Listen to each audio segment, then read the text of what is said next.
오늘부터 수요일 저녁에 하나님의 전신갑주 시리즈로서 에베소서 6장의 말씀을 가지고 나누도록 하겠습니다. 오늘은 그 첫 번째 시간입니다. 진리의 허리띠, 진리의 허리띠란 제목으로 말씀을 나눕니다.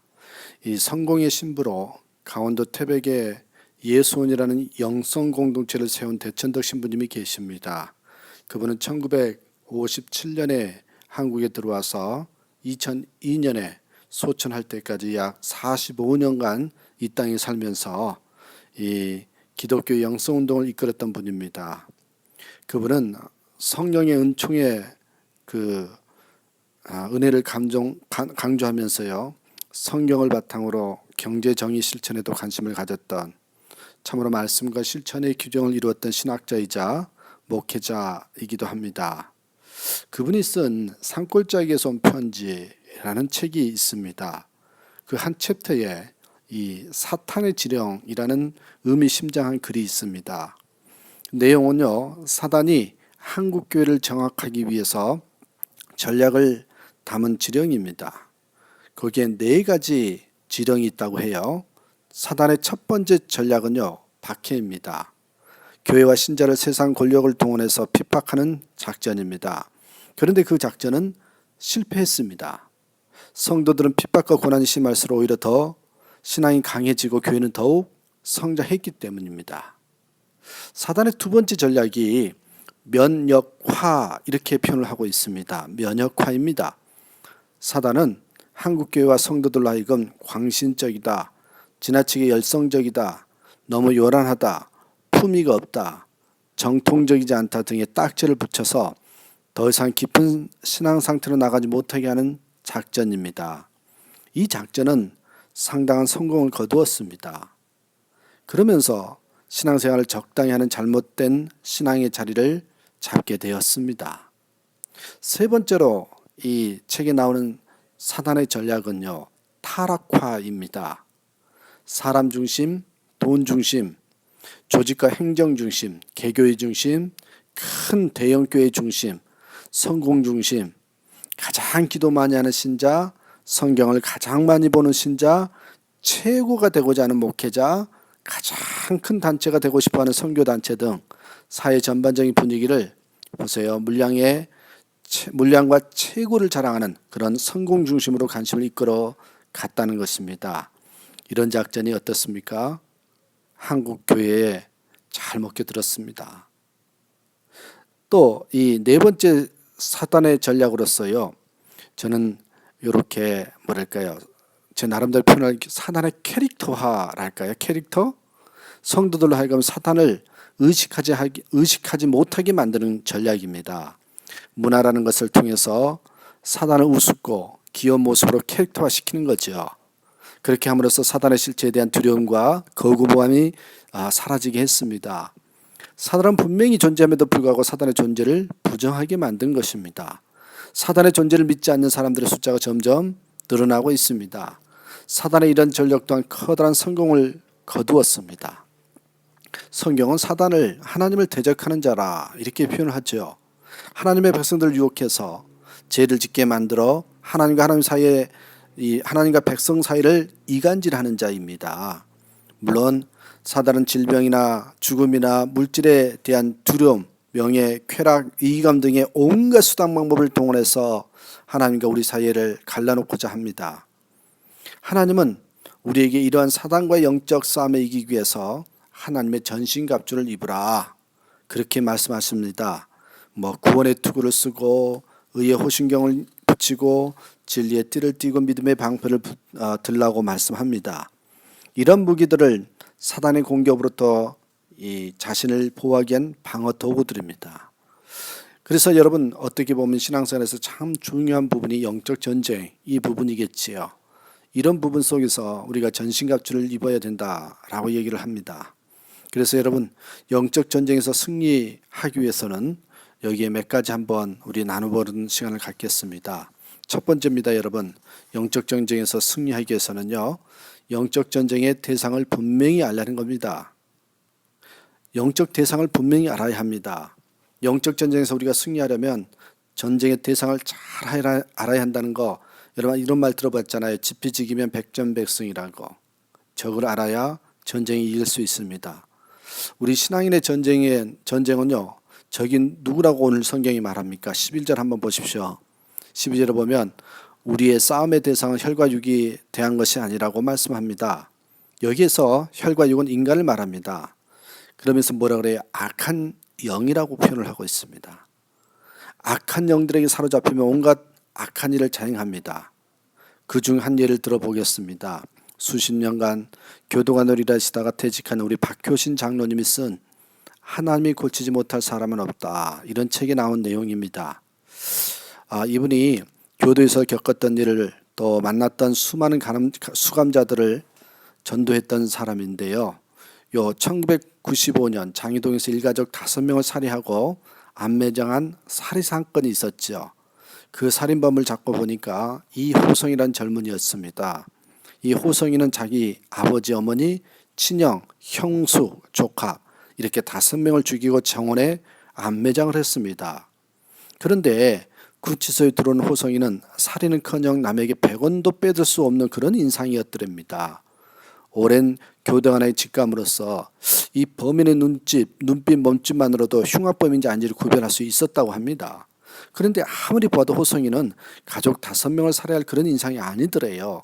그래 박효진 장로님이 조심스럽게 호성이와 대화를 나누면서 그 배우를 살피다가 놀라운 사실을 발견한 겁니다. 이 살인을 저지르기 3일 전에 돌연 이상한 물체가 나타났다는 거죠. 산발한 여자 같기도 하고 이상한 짐승 같기도 한 그 형체가 흐늘거리면서 겹쳐진 채 호성이를 따라다녔다는 겁니다. 꿈속에까지 따라다닌 겁니다. 소위 말하면 악령이었던 거죠.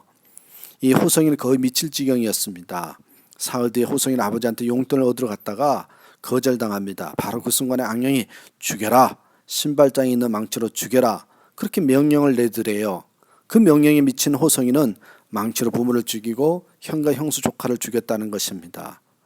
호성이가 붙잡혀 경찰서 유치장에 갇혀 있는데 귀신이 다시 나타나서 네가 무슨 낯짝으로 이렇게 살아 있느냐고, 부모, 형, 형수, 조카까지 죽인 놈이 뻔뻔하게 살아 있다니 이제 네 차례라고, 네 죽어라고, 그렇게 자살을 유도했다는 것입니다.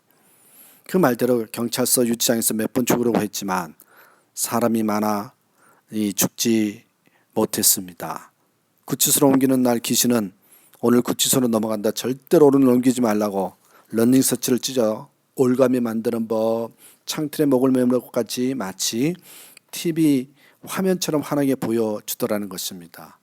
결국 호성이는요, 사형 선고를 받고 형장의 이슬로 사라졌지만 예수 믿고 구원받고 마귀의 사슬에서 해방되었다, 그렇게 그 책에 전하고 있습니다. 이것이 마귀의 정체이며 하는 일입니다. 그러기에 오늘 본문에 악한 악의 영이라고 한 것은 바로 마귀는 악을 충동한 행동을 하게 한다는 것입니다. 그러기에 분명히 이 영적 전쟁의 대상을 분명히 알아야 한다는 것입니다.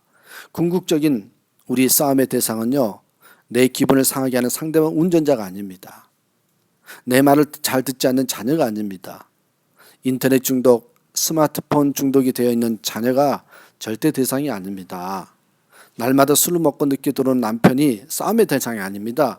퇴근만 하면 텔레비전을 품고 사는 남편이 싸움의 대상이 아니라는 거죠. 이 사실을 잘 알고 있는 어느 집사님이 습관적으로 퇴근하면 늘 TV만 끼고 사니까 이 아내가 당신은 도대체 잘한 게 뭐가 있어요? 라고 시비를 걸었다고 하죠.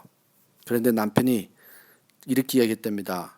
그래도 나는 딱 하나 잘한 게 있다고. 그러자 아내가 뭔데? 라고 하자 당신과 결혼한 거라고 했답니다. 여러분, 이렇게 하면 싸움이 안 됩니다. 서로 피차 이기는 겁니다. 성도는 승리하고 사탄은 지는 것입니다. 우리가 부부 생활에서 영적으로 승리하지 못하고 실패하는 이유가 무엇입니까? 싸움의 대상을 아내나 남편으로 보기 때문에 그렇습니다. 그 뒤에서 조종하는 사단이 있다는 것을 생각하시고요. 영적 대상은 사단이다, 악한 영이다, 악의 영이다, 이렇게 생각한 것을 그런 생각을 가지고 분명히 구별할 수 있어야 된다는 것입니다. 그걸 알아야 됩니다. 여러분, 성경을 보십시오. 가인의 실패 원인이 무엇입니까? 경쟁의 대상을요, 동생으로 본 겁니다. 성경에 나오는 사울이 실패한 이유가 무엇입니까? 다윗을 적으로 보았기 때문입니다. 다윗만 제거하면 자신의 지위가 보장되고 자신의 명예가 존속되고 자신의 미래가 보장될 것이라고 생각하신 것입니다. 하나님이요, 은혜를 베풀어 줘야 되는 것을 잊고 다윗만 제거하면 모든 것이 해결될 줄 안 것입니다. 그래서 보십시오. 사울이 실패한 것은요, 영적 전쟁에서 실패한 겁니다. 더 정확히 말씀드리면 영적 전쟁의 대상을 잘못 알고 있었던 거죠. 그러면 우리 씨름의 대상은 누구입니까? 오늘 11절에 보니까 사탄마귀라고 소개하면서 12절에 다시 소개합니다. 12절 하반절 보십시오. 통치자들과 권세들과 이 어둠의 세상 주관자들과 하늘에 있는 악의 영들, 이렇게 표현하고 있습니다. 하늘에 있는 악한 영들입니다. 모든 악의 배후 세력입니다. 여러분, 먼저 이것을 알아야 우리가 영적 전쟁에서 승리할 수 있습니다. 다윗을 보십시오. 사울을 자신을 죽이려고 하지만 사울에게 대항하지 않았습니다. 사울 배후에 있는 악신을 본 겁니다. 다윗은 사울을 죽일 기회가 있었지만 죽이면 하나님이 좋아하는 일이 아니라고 사탄이 기뻐하는 일이기 때문에 죽이지 않았습니다. 예수님을 보십시오. 예수님께서 십자가에 돌아가셨다가 3일 만에 부활할 것을 말씀하시자 베드로가요, 예수님을 붙들고 항변하면서 그렇게 하지 말라고 했습니다. 이때 여러분, 예수님은 베드로에게 인간을 보지 않고, 베드로라는 인간을 보지 않고요, 베드로 배후에 있는 사탄을 보았습니다. 그랬던 베드로에게 뭐라 그럽니까? 사탄아, 내 뒤로 물러가라. 너는 나를 넘어지게 하는 자로다. 내가 하나님의 일을 생각하지 않냐고 도리어 사람의 일을 생각하는도다 라고 말씀하셨습니다. 예수님 보세요. 정확하게 영적 전쟁의 대상을 본 것입니다.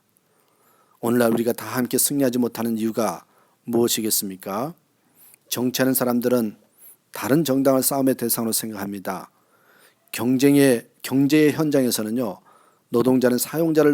사용자는 노동자를 전쟁의 대상으로 생각합니다. 하물며 교회에서도요, 목사와 성도가 서로 전쟁의 대상이 되고 직분자가 경쟁의 대상이 됩니다. 학교에서 친구를 싸움의 대상으로 봅니다. 학생은 교사는 학생을 싸움 대상으로 봅니다. 여러분, 그러면 모든 건 다 실패하게 되어 있습니다. 인간을 싸움의 대상으로 볼 때 인간은 실패합니다. 인간의 싸움의 대상이 아니라 사랑의 대상입니다. 성경은 내 이웃을 내 몸과 같이 사랑하라고 하지 않았습니까? 인간은 돌봄과 사랑의 나눔의 대상인 겁니다. 그러기 여러분, 첫 번째로 기억하십시다. 영적 전쟁에서 승리하시기 위해서는 여러분, 그 영적 전쟁의 대상을 분명히 알아야 합니다. 자, 그러면 두 번째는 뭘까요? 우리가 강건해야 합니다. 10절 말씀 보십시오. 너희가 주 안에서와 그 힘의 능력으로 강건하여지라, 그렇게 말씀하고 있습니다. 아무리 적을 안다 해도 자신이 무능력하고 자신이 병 걸려 있으면 이길 수 없다는 것입니다. 세균이 똑같이 침투해도 면역력이 있는 사람은 병에 걸리지 않습니다. 똑같이 모기에 물려도 어떤 사람은 댕기열에 걸리고 어떤 사람은 강건합니다. 영적 전쟁에서 승리하기 위해서는요, 영적으로 강건해져야 한다는 것입니다. 그렇다면 여러분, 어떻게 강건해질 수 있습니까? 우리가 영적으로 강건해지려면 첫 번째 비결이 주님 안에 있는 것입니다. 둘째는요, 그의 힘의 능력으로 강건해지는 것입니다. 오늘은 전쟁에서 승리하는 세 번째 방법입니다. 사도 바울은 영적 전쟁에서 먼저 에베소 성도들에게 그 주 안에서와 그 힘의 능력으로 강건하였지라 라고 말씀하신 후에 이제 하나님의 전신갑주를 취하라, 이렇게 말씀하고 있습니다. 아무리 무기가 좋다고 하더라도요, 무기를 사용하는 사람이 강건하지 못하면 전쟁에서 승리할 수 없을 것입니다. 반면에 아무리 군인이 강건하고 전략 전술에 능통하다 할지라도 무기가 제대로 갖추어져 있지 않으면 이건 역시 전쟁에서 승리할 수 없습니다.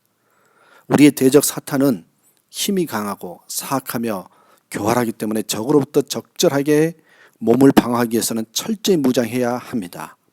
오늘 성경은 무엇이라고 말씀하는지 읽어보시기 바랍니다. 11절에서요, 하나님의 전신갑주를 입으라고, 13절에서도요, 하나님의 전신갑주를 취하라고 강조하고 있습니다. 이 무기는 하나님이 만든 것이지만 취하기는 우리가 취해야 한다는 것입니다. 자, 여러분 오늘 성경은 이 무장에 대해서 6가지로 말하고 있죠.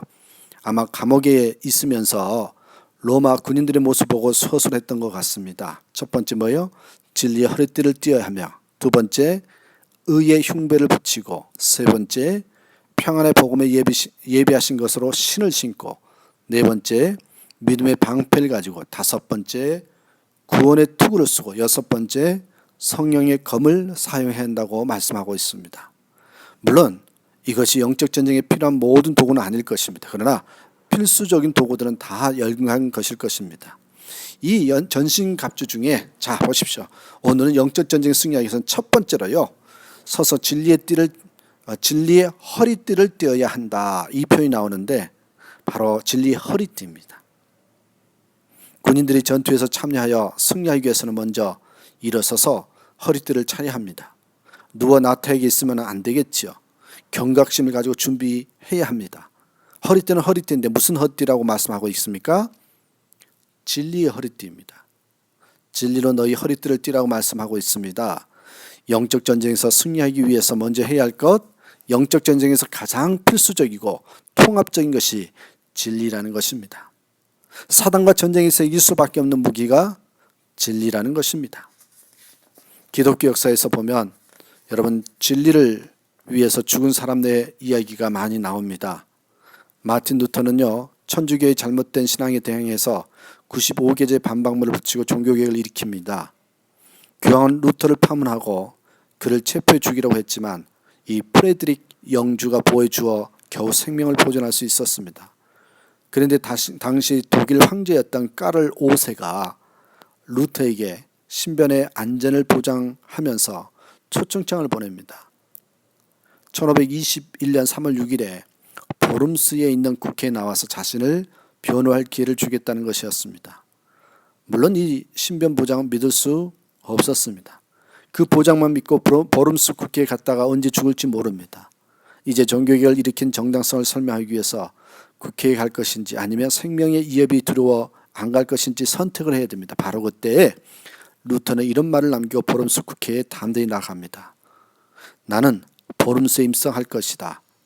비록 보름스 국회 지붕 기와장만큼이나 많은 마귀가 달려든다 할지라도 나는 그곳에 서서 마귀를 쫓아낼 것이다.